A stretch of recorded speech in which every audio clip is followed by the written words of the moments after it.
Hi, I'm Kyle Deprez, and this is my video presentation on polylactic acid. For my 3D model, I decided to print the monomer, or the single subunit of polylactic acid, which is lactic acid. This lactic acid molecule was printed out of polylactic acid, or PLA, which you guys are probably familiar with. And here's a little bit more about it. Now that I've presented my 3D model of the lactic acid subunit for polylactic acid, I will now present a little bit more on the polylactic acid polymer. I'm sure many of you have heard of PLA, or maybe even referred to it from its full chemical name, polylactic acid. But what really is polylactic acid? Chemically, it's a polyester polymer. It's derived from lactic acid subunits called monomers, or it can be even formed, as you see over here, from the lactide intermediates, which are formed ring forms of two lactic acid molecules together. These rings are then generally gone through a process called ring opening polymerization, in which a high molecular weight compound is formed from them. The big challenge of creating polymers is taking a low molecular weight molecule and combining it into something that's a lot higher molecular weight and useful. Lactic acid can take two forms due to its chiral carbon number 2. The two forms it can take are the L, or the level rotatory lactic acid, and the D, or dextrorotatory lactic acid molecules. The L-lactic acid is the one that we've commonly studied that is involved in a lot of human cellular processes as well as others in nature. The D-lactic acid is slightly less common in humans and in nature in general, but can be very useful when combined with its L enantiomer in polymerization. So we now know that lactic acid is a polymer. It is a plastic, but it is a specific type of plastic known as a bioplastic. Bioplastics are derived from annually renewable resources. Traditional plastics are separated, or their monomers and subunits are separated hydrocarbons from the crude oil distillation and then turned into resins that create those plastics later. However, the PLA resins are derived from naturally fermented lactic acid, and the polymers can actually be produced using very similar manufacturing techniques to traditional plastics, which makes them very economical to produce. I would now like to discuss some of the material properties of polylactic acid.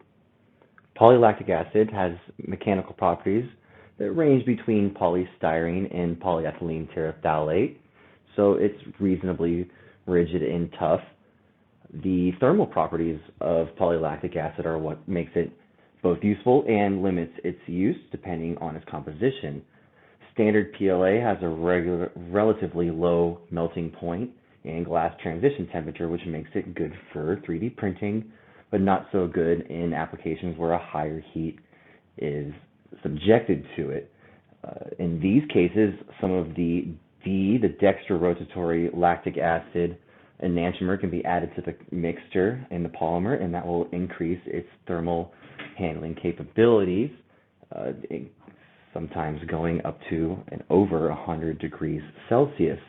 It is a thermoplastic in general, so when it is melted, it can be hardened again, and it won't lose a lot of its mechanical properties. And on the left, you'll see my 3D print intermediate here right after it came off the printer and still has a lot of its support structure. Another very important material property of polylactic acid is the fact that it is biocompostable and biocompatible under its deteriorative properties. This means that once it does break down in nature or even in the human body, that there are natural enzymes that are able to process those smaller lactic acid molecules down and be recycled into nature.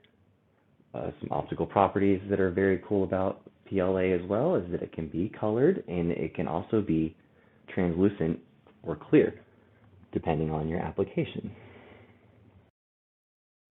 PLA is already very widely used in the industry and in the home, and it continues to have new uses as the future progresses. Industrially, a lot of companies use it to help reduce their end product carbon footprint because of its biocompatibility.